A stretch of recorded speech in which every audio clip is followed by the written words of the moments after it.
So, gentlemen, welcome. So glad you're here. Thanks so much for agreeing to do this with me.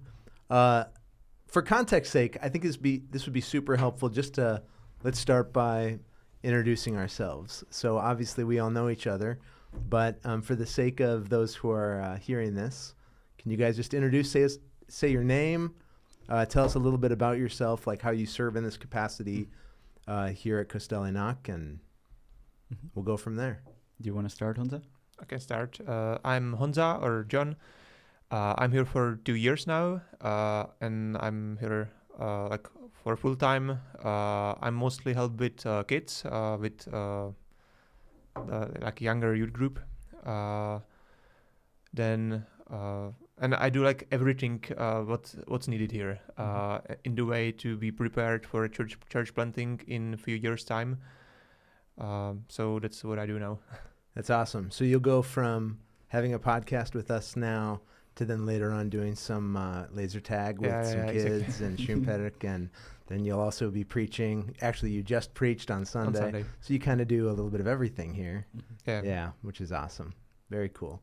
And how about you? I'm Thomas. I'm 24 years old, and I'm also working here full time. And I'm kind of pastor in training / executive pastor. I was actually thinking about it yesterday. How should I introduce myself? I was going to ask, what is your official title? I don't know. Officially, I would say I'm assistant pastor. Okay. But at the same time, I'm also in training. We go through the Pastoral Training Institute together. So I'm still preparing for, for maybe being pastoral work. So I'm still discerning. I know that I'm aspiring to be a pastor, but at the same time, I want to be useful here. So I'm doing also executive stuff, planning some events, and you also have your hands involved in a lot of different things here, for sure. That's great. And then could you both say a little bit about those aspirations? Because you serve in this capacity of pastoral apprentice, so you're both doing some training while you're here, and that's one of the reasons I think that you came here. So could you say a little bit about what you see maybe in your future? I know, Honza, you want to plant a church in Brno, where you're from. So can you say a little bit about that, where you're from, the city you're from, the church you'd like to plant, and really why you came here?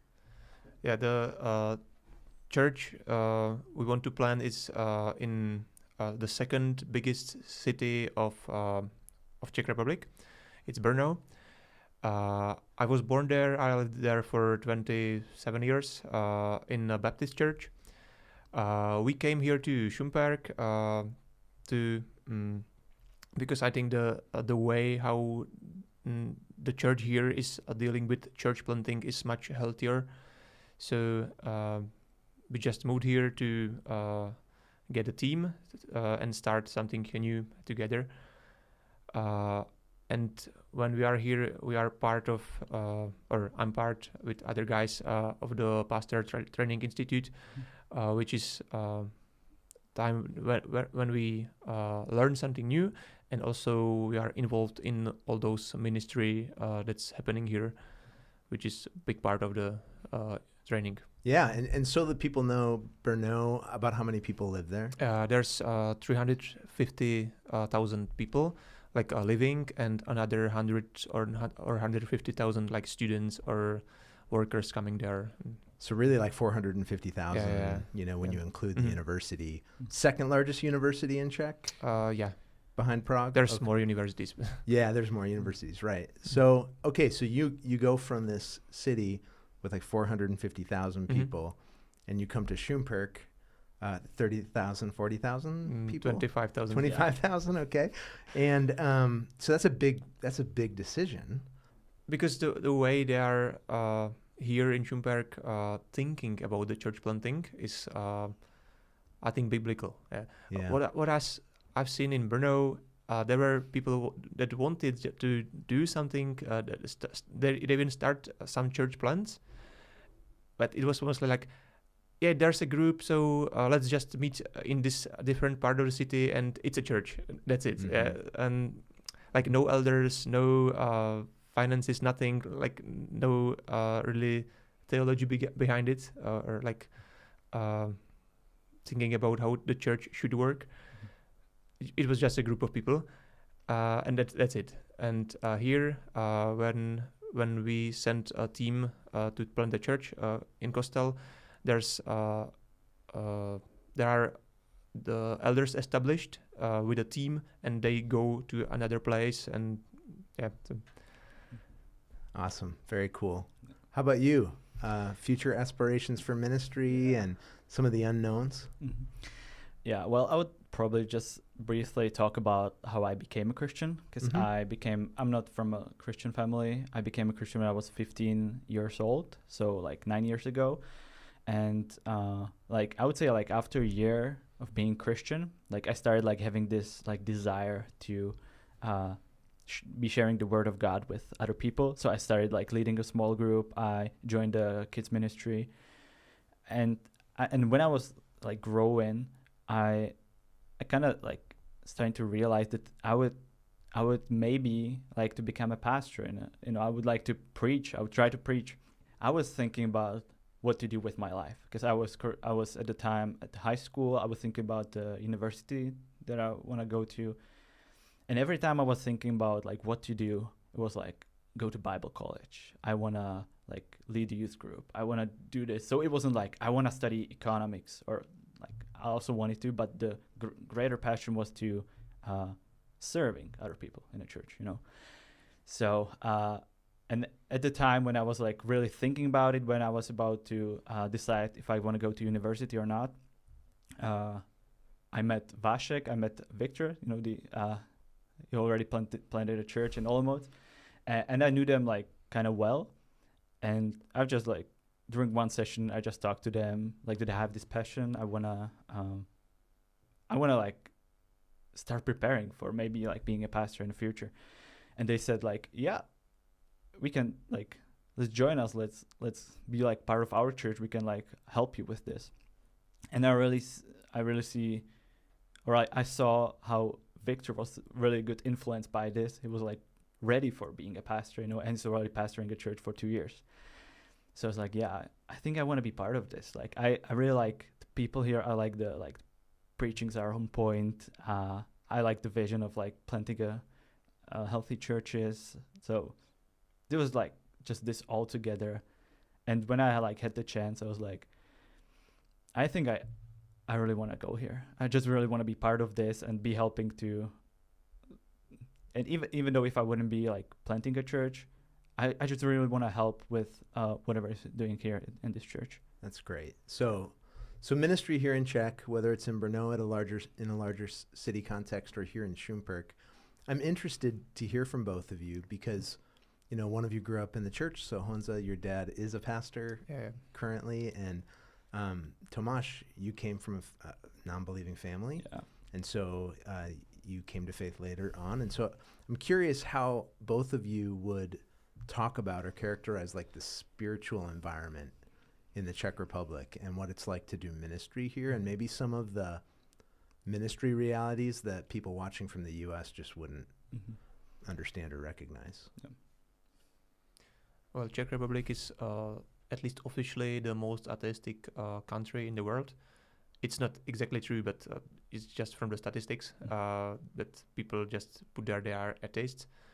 And it's true that if you ask someone in Czech Republic what does he know about Christianity, he know mostly nothing.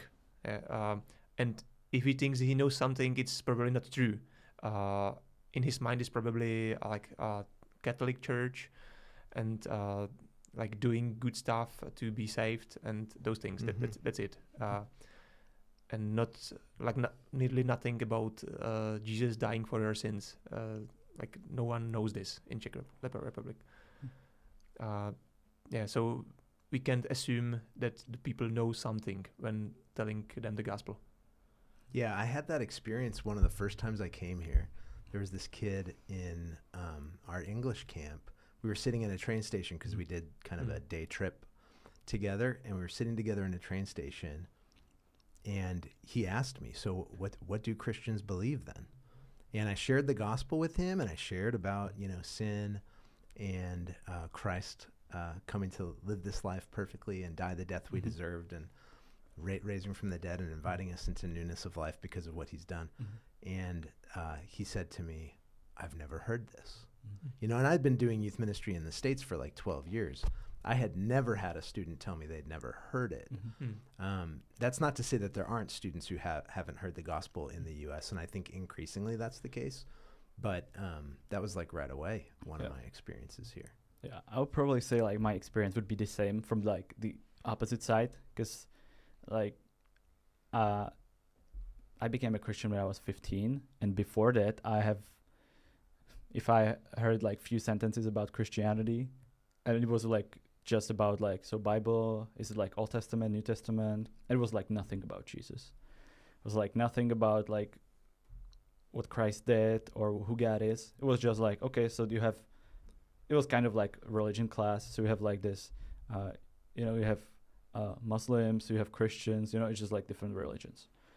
So I would say that this is like the way that people in Czech Republic think, that it's like, maybe Christianity is like one of the religions that you can believe in. You can like believe in yourself. You can be a Muslim. You can be a Christian. You can believe in like whatever.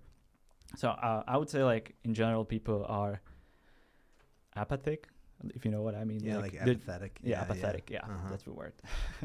And then just like, I would say most of the people, they don't even like have an opinion on this. Like if when Dan assigned us the task to have a conversation with like an unbeliever during the like institute, like it was like a month ago, something like that. That's right. And I had like a conversation, and I just realized that like there are so many people that when you ask them about, so what do you think is the meaning of the life, or what's the value of the life, why human life has a value, like I've talked to my father, he's like, I have never thought about it. Like nobody has ever like asked me this question. Like I need to really think about it. So like from my like perspective, or from my like background, I see that people are like, they just don't care about like what's true. They just want to live their lives. They just want to like be happy, go on a vacation, and have a big family and a lot of money. So right.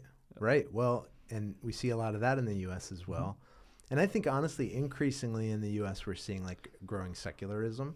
So there are some of these components, but it definitely is, I mean, a much more secular environment here overall in Czech. And so we see that. And so now let's switch gears to the Pastoral Training Institute, because you brought up this assignment you were given, So, okay. So about 18 months ago, a year and a half ago, my family moved here. And the reason we came, as you guys know, is to help Vašek get this started off the ground a little bit. Vašek Ondrž, lead pastor here at Kostel Jinak, and the lead planter here many, many years ago. And just this dynamic of what does it look like to train pastors here in Czech uniquely.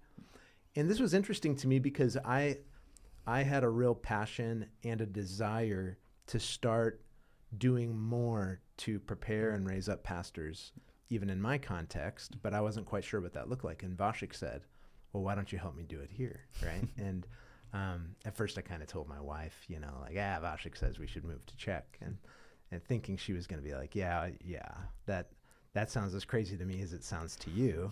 And she's like, no, Jeremy, we need to pray about this, right? So then it's like, okay. So then it happened all really quickly, and we're here and we're doing this.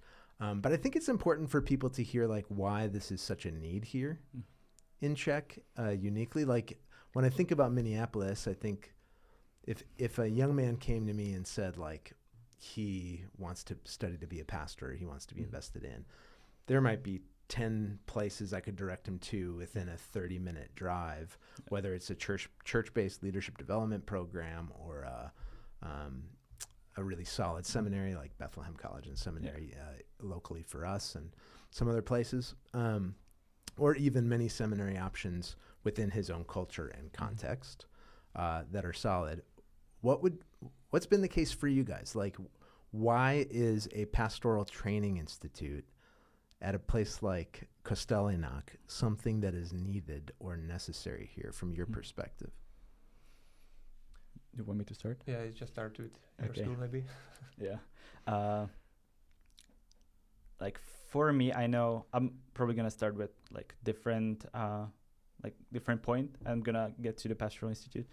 Like I know many guys my age or younger.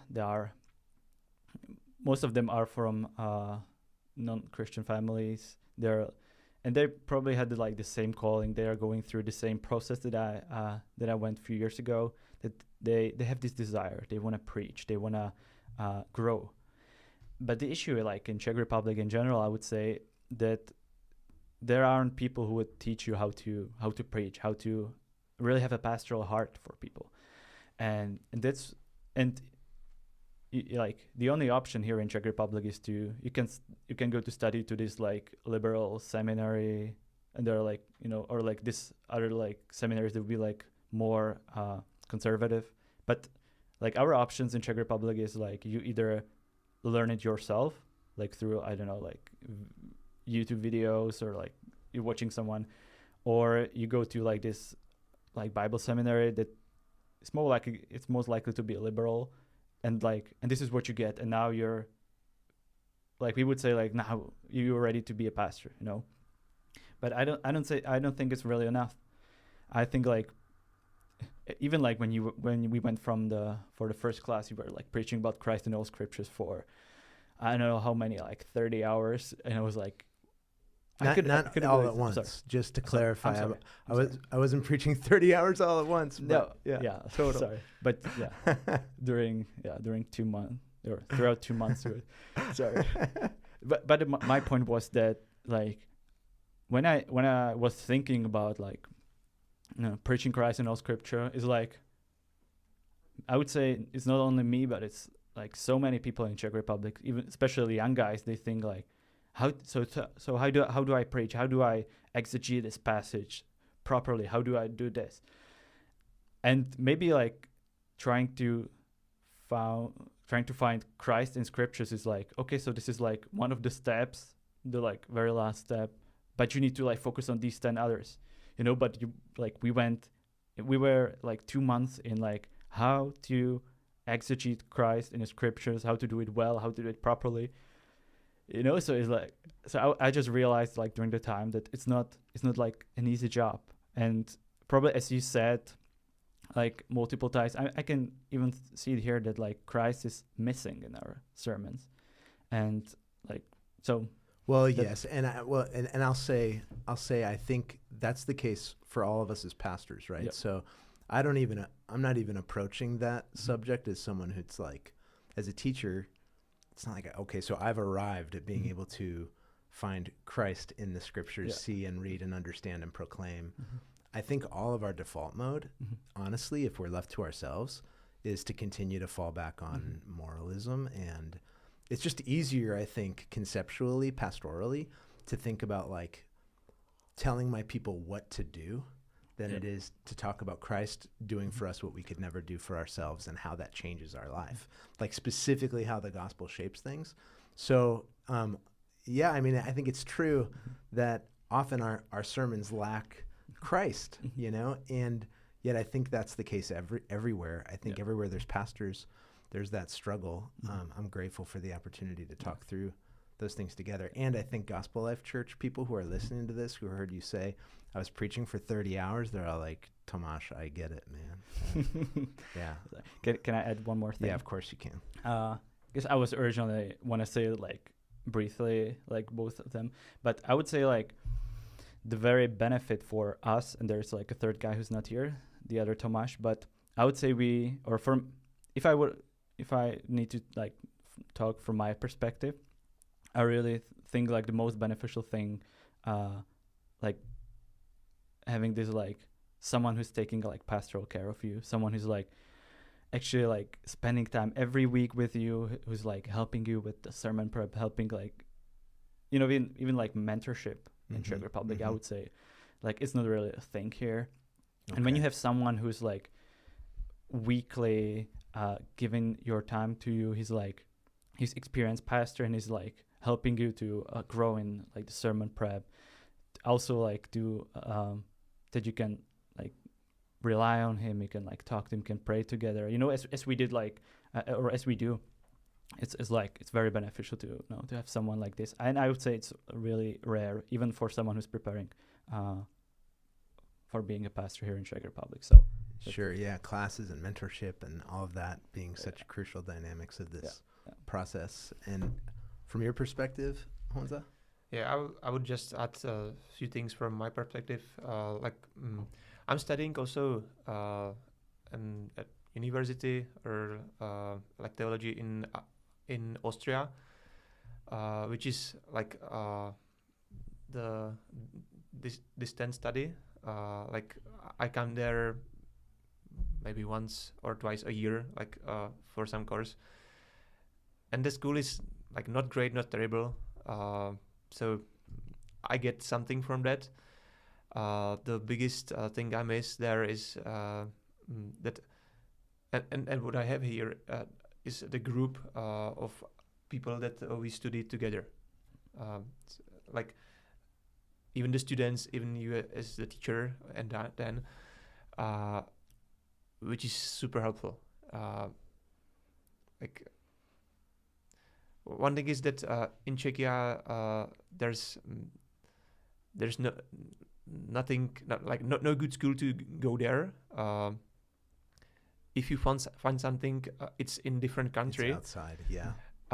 And if you go there, there's like many random people that you meet once or twice per the study, and they are even not studying it to be pastors, but just to study theology for some reason. And here's the community of guys that are doing it together, and that's probably the best thing for me. Super helpful. And I can see it. I can see like the brotherhood of guys going through that together, striving toward that same purpose, and like the power behind that is awesome. It's a real joy. It's like the thing that I'm excited about the most to participate in this is just seeing that continue to develop. And so I was actually thinking about what you just said for a long time, where when I think about like Vašek's story or Victor, both of them received training, but they both, went to an excellent seminary college in the United Kingdom, Crosslands, and I hope that more people can certainly be involved in that process, And I know a number of the Acts 29 guys from our network have also been involved in that program, and that's great. But the reality is, I mean, there's just a lot of guys who might not have the time or the resources, right, to figure out how to sustain a years-long program in the United Kingdom, both financially and, like I said, the time that it takes. And so when you think about the Kostel Jinak Pastoral Training Institute and what this could become over the years, like not just for you as students, but like future planters, future students, what do you hope comes out of this? So you could say in two ways. What do you hope comes out of this for you personally as you continue to study here and participate in ministry and mentorship here? But then what are you hopeful for this to be able to accomplish in the lives and hearts of other young aspiring pastors? Because the day will come, guys, when you're not the young aspiring ones anymore. You'll be sitting on the other end, age 45, wondering, wait, how am I 45? Like I feel like I'm these guys' age. So what are your hopes and aspirations for that next generation of pastors and leaders? Yeah, like when I'm thinking about how like Pastoral Institute benefits me, like I would really want to be probably like one day in your position when I have all the strength, I have the energy, I have capacity to just like invest into other people, to just like, be sitting like across the table with like some other guy, some other like young guys telling me like, I want to be in a ministry, I don't know what to do. I can just think about like I was in this position too, and I see like your aspiration, I see your love for God, I see your love for like people, and I really want to be like here to like help you. I want to like, so like this would be for me to think about not only currently like how this is help because like it really benefits me, like as I said before, you know, like apologetics, Christ in all scriptures, man, it's like I just like it just seemed that I would need to go like through my notes every day because it's like so many like interesting things, so many stuff that I should apply, I should like do better, and it's just like much better than I thought. And I also want to see this as something I can give out to other people too. So when like even like right now or within 2 years, I want to be ready to as what I have received to like give out to other people too, to invest back. Man, and you really are helping. Like both of you guys, and like I feel like you both help me more than I help you so many times. Where it's like even this morning, you know, I'm pulling you back up. This is our classroom. The whiteboard's behind me. So it's like on a typical Tuesday and Thursday, this is where we meet. Yeah. But you guys are supposed to have the month off, and I drag you up here for this podcast. And I'm like, hey guys, you think we can do like a podcast together so that people can know about like what happens? And we get up here, and there's this like super long technical process that has to happen that I have no idea what to do. So I'm just kind of sitting here as you guys try to put together this puzzle. So you are helping me all the time. And just I see your servant's heart and for both of you, and grateful for that. How about you, Honza? Thoughts about like your hopes for this? Yeah, I hope that I will learn new subjects that I just didn't learn anywhere else. Like both of the classes that we had, the apologetics and Christ in the Scripture, no one told me about this. Like I know many of those things from like experience, like from being in the church for all of my life, but no one taught me this like systematically, which is very useful for me. I'm looking forward for the other classes. Also, I believe that like it's a responsibility of the local church to prepare other people to serve. Yeah, and when we have something like PTI here in Czechia, then this is the way how we can prepare them. Yeah, not just send them in other country to and just learn it somehow and that's it. Yeah. Maybe we can give you the money to study there if it's very good. Yeah, and I'm really happy to have something in our local church where we can prepare other guys also later. Yeah. Likewise, guys, I'm excited. You know, we start back up in a couple weeks with 2 more classes, Gospel and Culture, which is what I'll be teaching, and then Dan Bartol, missionary in Olomouc, is going to be teaching Theology 1, and I'm excited for that, guys. It's going to be awesome. So just in time, like you'll finish your last papers from the last course, and you'll be ready to just dive right into a new coursework, new reading material. It'll be awesome. Yeah, so I'm really looking forward to it, actually. Me too, guys. Me too. All right. Well, hey, thanks so much. Yeah. Enjoyed this conversation. Yeah, talk to you soon. Talk to you. Great. How do you feel like it went? Yeah, I hope it's recorded. We can leave it there.